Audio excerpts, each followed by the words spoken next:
Hello everyone. तो आज हम कर रहे हैं हमारा प्रेजेंट इंडेफिनाइट टेंस और हमारा टॉपिक डू और डज। ठीक है, इन दोनों में कोई अंतर नहीं है। बस इसमें यह है कि अगर हम इसमें यह है कि यहाँ पे जो है इसमें एक्शन का यूज़ होता है और इसमें उसे वर्ब कहते हैं। इसमें ज़्यादा कोई डिफरेंस नहीं है। इसमें हमारे टॉपिक इसको हम कहते हैं टॉपिक डू और डज। इसमें हम कहते हैं इसको प्रेजेंट इंडेफिनाइट टेंस। ठीक है, इसके लिए फॉर्मूला वगैरह लगते हैं। तो फिलहाल हम करेंगे हमारा टॉपिक डू और डज का। तो सबसे पहले हमारा टॉपिक डू एंड डज ले रहे हैं हम। तो यहाँ पे डू एंड डज में हमें क्या करना है, हमें करना है इसमें कि है ना, एक तो सबसे पहले सेंटेंस बनाने का एक सेंस होता है, मतलब एक तरीका। तो वो होता है कि सबसे पहले होना चाहिए सब्जेक्ट, फिर वर्ब की फर्स्ट फॉर्म प्लस ऑब्जेक्ट। ठीक है, अब इसमें क्या है, इसमें यहाँ पे है, मैंने यहाँ पे वर्ब की फर्स्ट फॉर्म के बाद एस या ई एस इसलिए नहीं लिखा क्योंकि वैसे आता है, बाकी इसलिए नहीं लिखा क्योंकि ये जो एस या ई एस ये थर्ड पर्सन के साथ ही आता है। थर्ड पर्सन और सिंगुलर नंबर सिर्फ इन्हीं के साथ आता है ये, इसलिए मैंने यहाँ पे ये नहीं लिखा। अब यहाँ पे अगर हम नेगेटिव में करेंगे इसका, तो सब्जेक्ट प्लस वर्ब की फर्स्ट फॉर्म प्लस नेगेटिव बोल रहा हूँ ना, तो यहाँ पे आ जाएगा subject plus do does plus verb की first form plus not plus object. ठीक है, तो यहाँ पे जो है ये एक्सचेंज हो जाएगी जगह। ठीक है, ये जो है मैं थोड़ा सा कहीं और पे ध्यान दे रहा था, इसलिए मैंने आप यहाँ पे देख नहीं पाया ढंग से। अब हम क्वेश्चन बनाएंगे। क्वेश्चन बनाने का सिंपल सा एक तरीका है, आपका जो टाइम वर्ड है मतलब हेल्पिंग वर्ब उसको आगे ले आओ। ठीक है, सबसे सिंपल तरीका है इसको। डज डू डज, फिर सब्जेक्ट जो भी है आपका, अगर ही है, ठीक है, सब्जेक्ट अगर हम ही ले रहे हैं तो डज लेंगे। अगर आई ले रहे हैं, आई तो ऐसे लेते नहीं हम, यहाँ पे ज़्यादा से ज़्यादा यू ही लेते हैं। दे और भी बहुत से हैं, प्लस वो आपकी फर्स्ट फॉर्म प्लस ऑब्जेक्ट। ठीक है, अब इसमें यहाँ पे मैं आपको बता दूँ नेगेटिव और इंटरोगेटिव में इसलिए यहाँ पे एस या एस नहीं जुड़ा क्योंकि डू जो है इसके साथ ई एस जुड़ चुका है पहले ही, इसलिए यहाँ पे हम कोई एस या ई एस जोड़ने के लिए बात नहीं कर रहे हैं। हम यहाँ पे सिर्फ इसको सिंपल ऐसे ही कर रहे हैं। और अगर हम इसका यहाँ पे एक एग्जांपल लेना, तो एग्जांपल में जैसे हम लेते हैं कि डू, एक सेकेंड, डू यू राइट, छोटा सा एग्जांपल है, क्या आप लिखते हो? तो यहाँ पे डू है, यू है और राइट है। अब यू जो है वो है सेकंड पर्सन, डू जो है वो क्या है, वो हमारा यहाँ पे वो है ना टाइम वर्ड। तो यहाँ पे डू यू राइट अगर लिखता हूँ तो आई राइट। अब यहाँ पे अगर देखा जाए तो यहाँ पे जब भी डू डज और प्रेजेंट इंडेफिनिट टेंस है, इनमें किन की पहचान कैसे करें कि लास्ट में जो है वो ता, ते, ती। ठीक है, जैसे लिखता है, लिखती है, ऐसे हुआ है। ठीक है, सम एग्जांपल्स हैं यहाँ पे। तो अब क्या है कि अगर नहीं लिखती है तो आई, नहीं लिखता हूँ तो आई डोंट राइट। ठीक है, आई डोंट राइट। बस एक बार हमारी टेंसेस कंप्लीट हो जाए उसके बाद हम फिर से अपनी वही लाएंगे इंग्लिश की वीडियो। तो अब हम यहाँ पे अगर हम डज का एग्जांपल ले लें तो यहाँ पे आ जाएगा डज शी गो। क्या है, जाती है, जाती है तो ही नहीं सी गोज। अब यहाँ पे क्या है, ई एस लगा हुआ है इसलिए यहाँ पे कोई ई एस वर्ब के साथ नहीं जुड़ेगा। और अगर यहाँ सिंपल में है तो यहाँ पे वर्ब के साथ एस या ई एस। ठीक है, नहीं जाती तो सी डज नॉट गो। सिंपल से एग्जांपल्स है।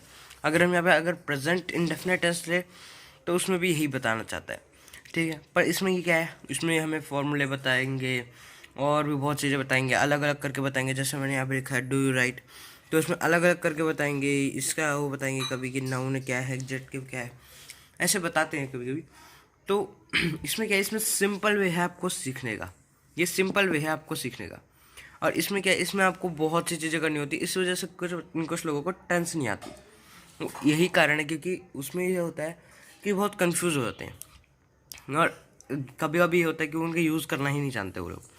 तो उसमें क्या है, मैं आपको बता दूं, जो हम डेली रूटीन में अपना काम करते हैं उसके अंदर आता है ये डू और डज, प्रेजेंट इंडेफिनिट टेंस होता है इसके अंदर। ठीक है, तो कल हमारी वीडियो आ रही है डिड की, और आ रही है पास्ट इंडेफिनिट टेंस की। फिलहाल हम अपना प्रेजेंट इंडेफिनिट टेंस के फॉर्मूले और रूल्स जो भी हैं मैं आपको सारा भी समझाता हूँ और अभी आपको एग्जांपल्स भी देता हूँ थोड़े बहुत, ठीक है। तो यहाँ पे क्या है, हम यहाँ पे देखेंगे सबसे पहले फॉर्मूला। तो यहाँ पे अब फॉर्मूला क्या है, यहाँ पे उसमें सेम वही फॉर्मूला है, मैंने उसमें आपको फॉर्मूला लिख के बताया। बाकी अगर उसमें हम देखें ना, उसमें आएगा डू यू एक्शन, ठीक है, आप राइट कर सकते हैं। आई एक्शन जब हम कोई काम करते हैं, I don't action.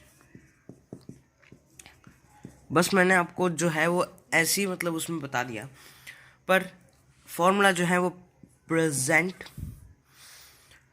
Indefinite tense में यूज होते हैं और डू डज में ये यूज होता है विद एक्शन, ठीक है। तो कंफ्यूज होने की जरूरत नहीं है, इसमें कुछ नहीं है, इसमें बस आपको एक्शन जो है जिसको आप वर्ब कहते हैं वो है यहाँ पे एक्शन, ठीक है, सिंपल सी बात है। और ये जो है इसमें जो डू और डज होते हैं इन्हें टाइम वर्ड कहते हैं, और कुछ नहीं है इसमें। तो अभी हमारे एग्जांपल्स की तरफ आते हैं, फॉर्मूले और एग्जांपल्स करते हैं अभी हम फटाफट से।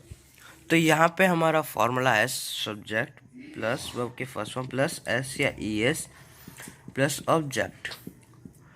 अब इसमें क्या बताता है, इसमें ये बताते हैं सब्जेक्ट जो है वो करता है।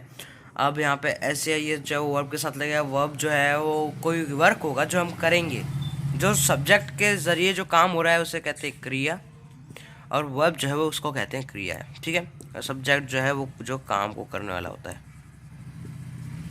काम को करने वाला, काम को करने वाला होता है सब्जेक्ट, ठीक है।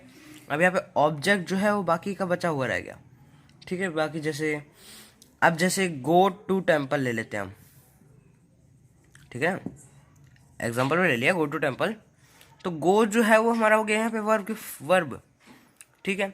अब टू और टेम्पल जो बच गया वो हो गया हमारा बाकी का ऑब्जेक्ट, समझ में आया ना। तो अगर हम इसमें नेगेटिव में फॉर्मूला देखें तो बात तो यहाँ पे आ जाएगा बस डू डज और not, subject plus do does plus not plus verb की फर्स्ट फॉर्म प्लस ऑब्जेक्ट। यहाँ पे ये क्वेश्चन मार्क नहीं आएगा, यहाँ पे फिर डू डज फिर प्लस में सब्जेक्ट प्लस वर्ब की फर्स्ट फॉर्म प्लस ऑब्जेक्ट। अब यहाँ पे एस या एस नहीं आएगा, आपको पता है अब किस लिए नहीं आएगा। अब मैं आपको कुछ क्वेश्चंस दूंगा ताकि आप उसे कर सकें, ठीक है। तो अभी हम फटाफट से आपके लिए क्वेश्चंस लाते हैं। तो यहाँ पे सबसे पहले मैं आपको देता हूँ कि मैं स्कूल जाता हूँ, ठीक है, सिंपल सिंपल है, बहुत सिंपल।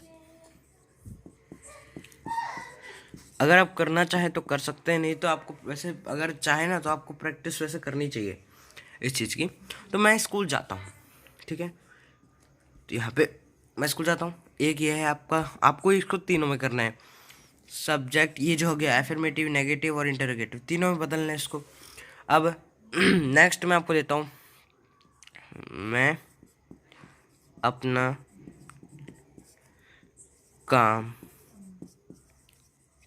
खुद करता हूँ। तो ये थोड़ा सा हार्ड है, इससे थोड़ा सा हार्ड ये वाला है। अब मैं आपको टोटल 5 दूंगा ऐसे ही। तो मैं पढ़ाता हूँ, ठीक है, ये और भी सिंपल है इससे। अब यहाँ पे मैं लिख दूँ कि मैं क्रिकेट खेलता हूँ, क्रिकेट खेलता हूँ। अब लास्ट एक एग्जांपल हम ले लेते हैं, जैसे कि मैं गर्मा गर्म समोसे खाता हूँ, मैं गर्मा गरम समोसे खाता हूँ, ठीक है। तो ऐसे आपको इन पांचों को करके आना है, ठीक है।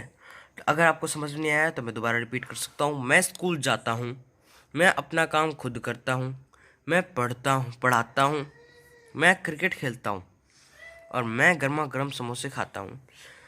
तो ये थे आज के हमारे टॉपिक्स। तो मिलते हैं हमारी नेक्स्ट वीडियो में, till then take care everybody and bye bye.